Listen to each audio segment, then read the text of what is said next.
one God, one kings, one kings, one gods, one gods, one kings, one kings, one gods, one gods, one kings, one kings, one gods, one God.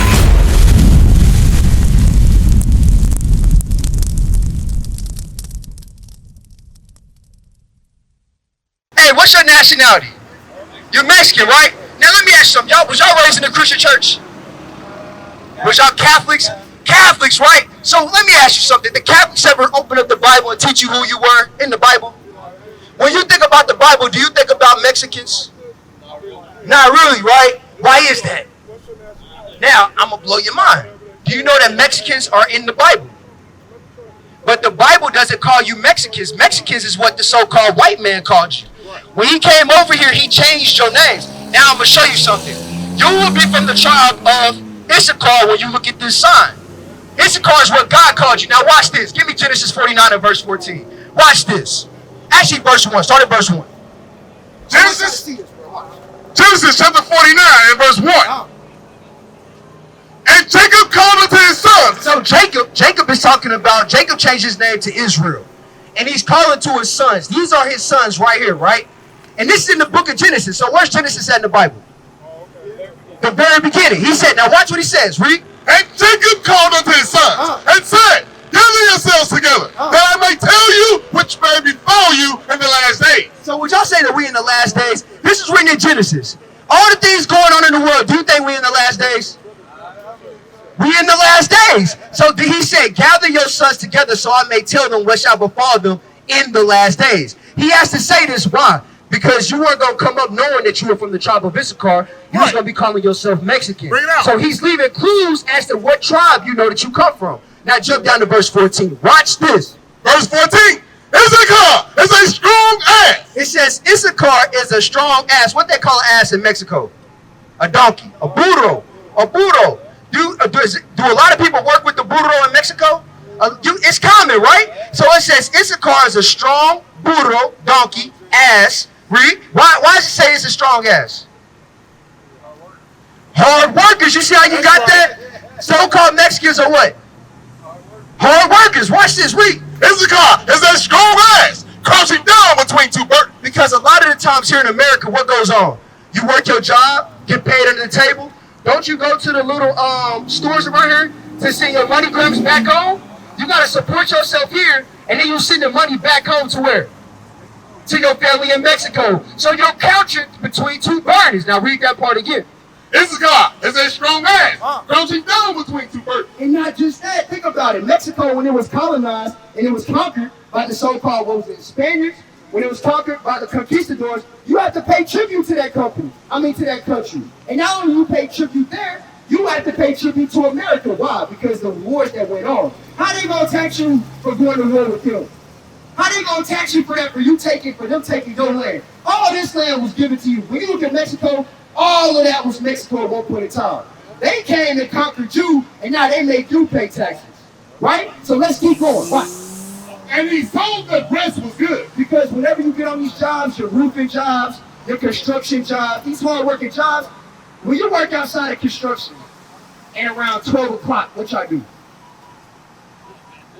What's it called? A siesta. Y'all take a nap. That's what you know for, right? So read this part again. Listen what the Bible says. And he saw that breast was good. What's a siesta? It's a rest. So Issachar, he said, Issachar, he's a strong working man, like a burro, because a lot of times you see donkeys, they carry a lot of burdens. He's speaking to my so-called Mexican brothers today. You carry a lot of burdens, and he said you see rest, and you said it was good. That's talking about the siesta coming from that hard work. Keep reading. And the land that was pleasant. Because when you go to Mexico, the so-called white man goes down there and he takes all your beaches. Look at Mexico. Look at Mexico. You got the Gulf on this side, then you got the ocean on the other side. Look at all that oceanfront, beachfront property. Do y'all get to own that? They come down there and they take your land, and what do? They turn it into resorts. You don't benefit off of your land. Now, I've been to Mexico. I've been down to Juarez, and I've been down to Reynosa. I've been to Reynosa. It don't look like that. As soon as you drive into Reynosa, what do I see? Poverty.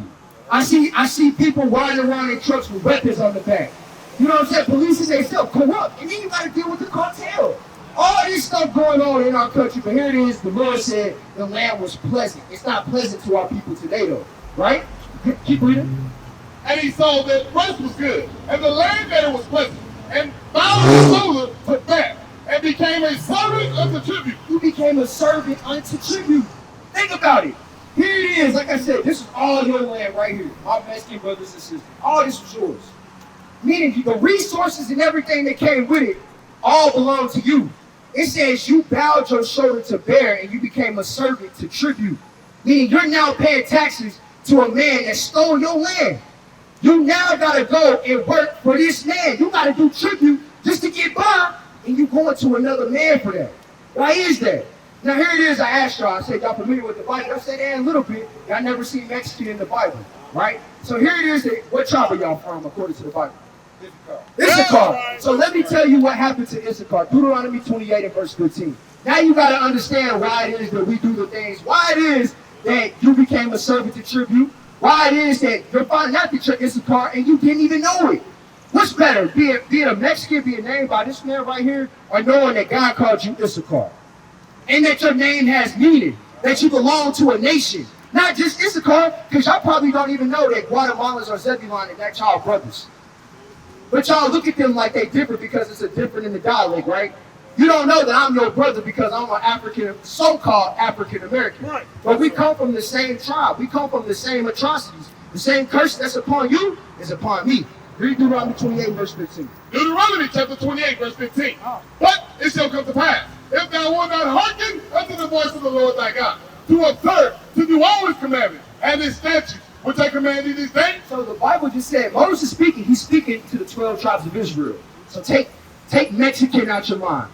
He's speaking to your forefathers from the tribe of Issachar. Right. He said, if you don't observe to do my laws, statutes, and commandments, what's going to come upon you? I'm going to read it again. I want you to listen. Watch this. Watch this. And I command thee this day, that all these curses shall come upon thee, and overtake thee. But read up a little bit. Listen. Watch this. Watch this.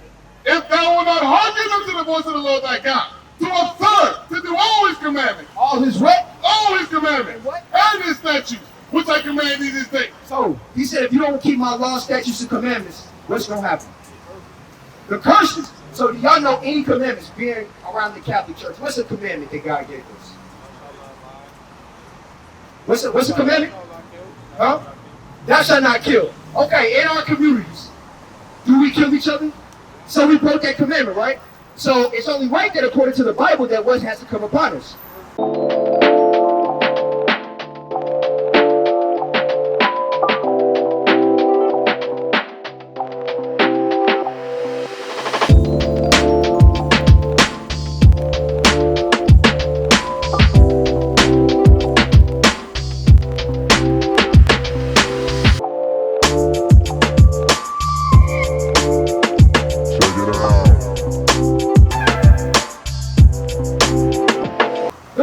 Right? So now, what are some things that we do in our community that keep us from prospering? Because if the curses refer to sin, right?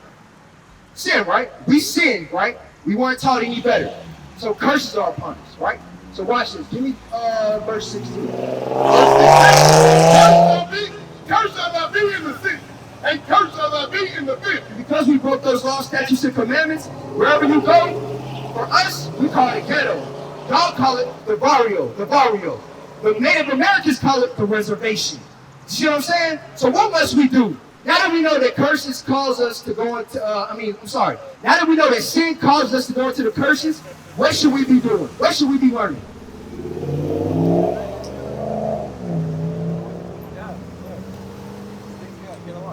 Okay, so if curses, right, sin. You know what sin is according to the Bible?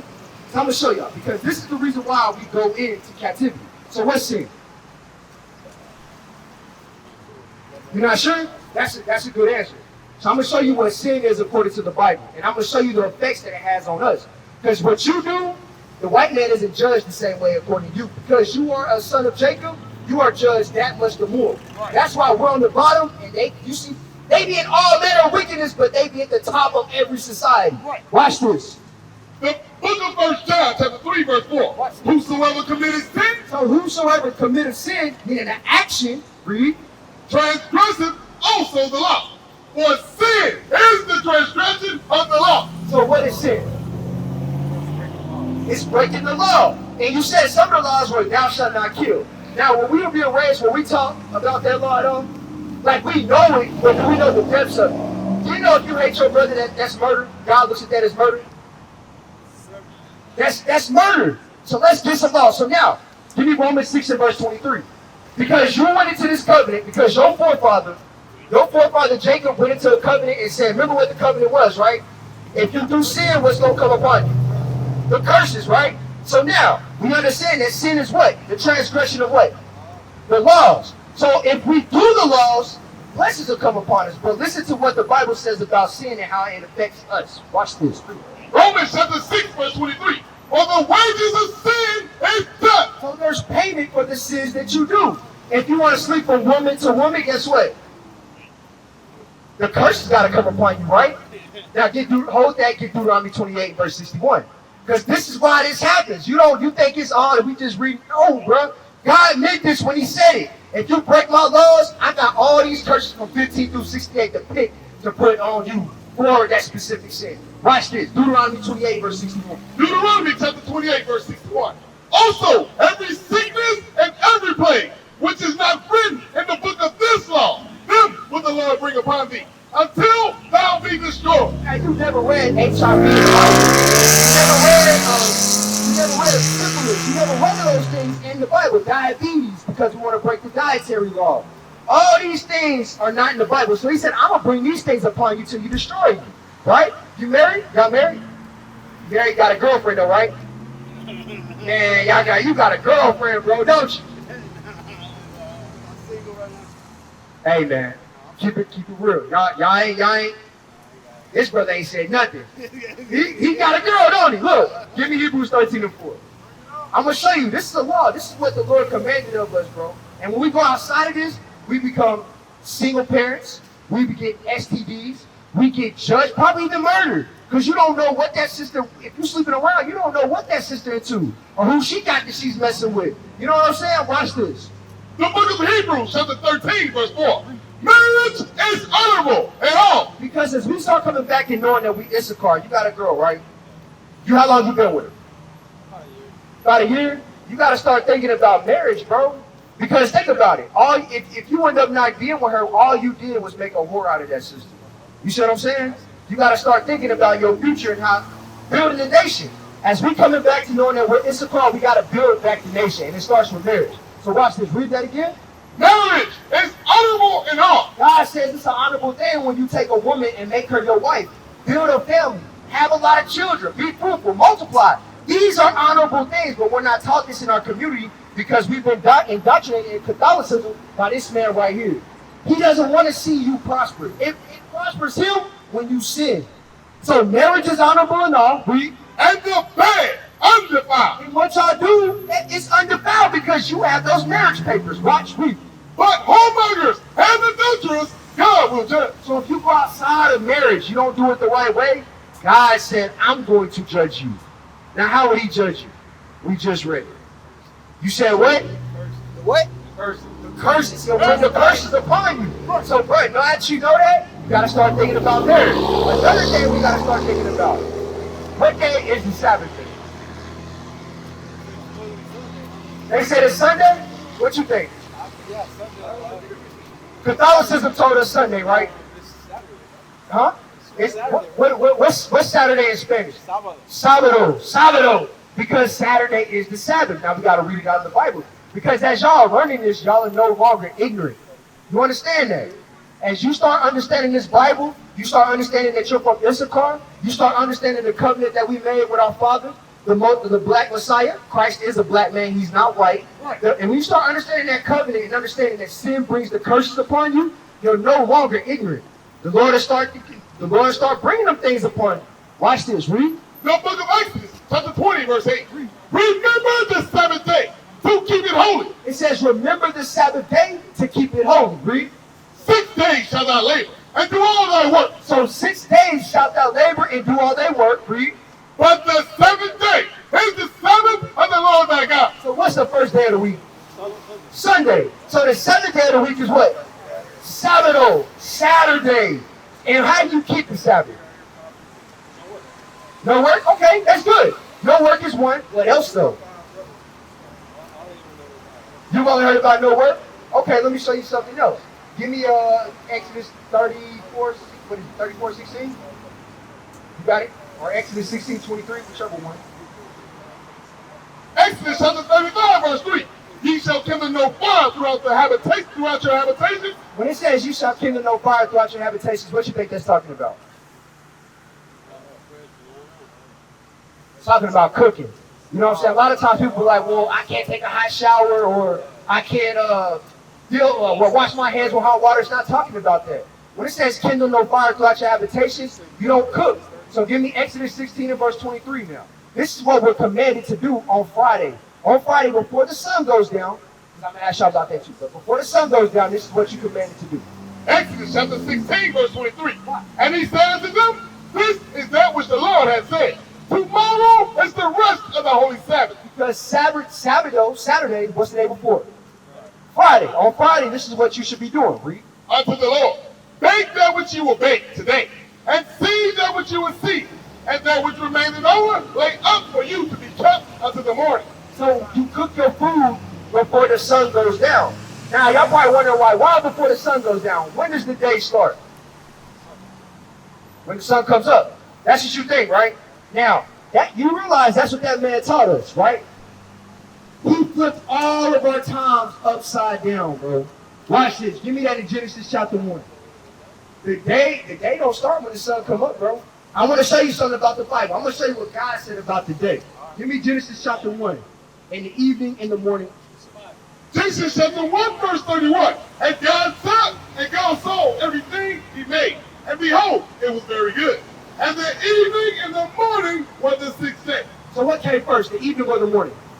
The evening. The day starts at evening. The day starts at evening. Now, I just want to leave out this last scripture. We got to get out of here. 1 Kings 8:46. All this, it doesn't benefit you if you don't continue to learn. Y'all got a flyer? Our information is on the back.